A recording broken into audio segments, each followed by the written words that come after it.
Presented by DNS Entertainment. Recording by Nilamar Studio, Delhi. Music by Moin Raj.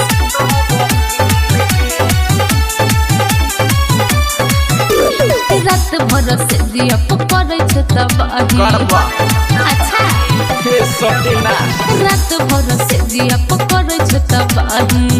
अब चाहे छो प्यार किया गिन के तोरा बोले पड़ते की माजा मारे दे भो जब न दिन के बताइले बतोर हम बहिन के धनिया है माजा मारे दे भो जब न दिन के दिल दई देबा तोर बहिन के बुझलो।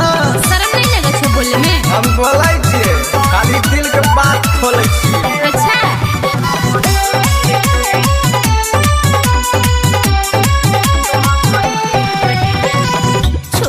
छोटका बात कोई ना रूस जाई छोकी ये तब की करिए के घर कुठरी घुस जाई छोकी ये तब की करिए तोरा आरती देखे की ढेर बोल नाम में के कहै छी पति गे रोज होई छै जवानी के छटी गे कि ये बोल छहु बात कठपिल के महजा मारे दे भो जब न दिन के बताइले बहो में तोरा बहिन के सुन ले महजा मारे दे भो जब न दिन के दिल दई देबा तोर बहिन कुछ अच्छा थोड़ी ना करबा तू। Recording by Nilambar studio Delhi. Music by Moin राज।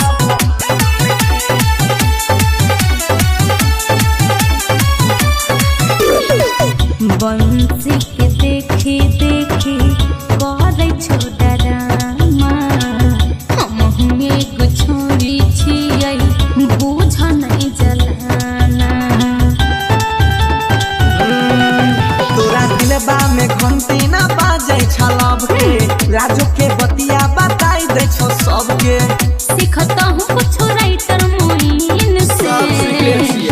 अच्छा माजा मारे दे भो जब न दिन के बताइले बतोरा हई बहिन के तब की करबे माजा मार दे भो जब न दिन के आ दिल दई देबा तोरा बहिन के बने मान गेलो नहीं तो फेर पत्ता साफ रह।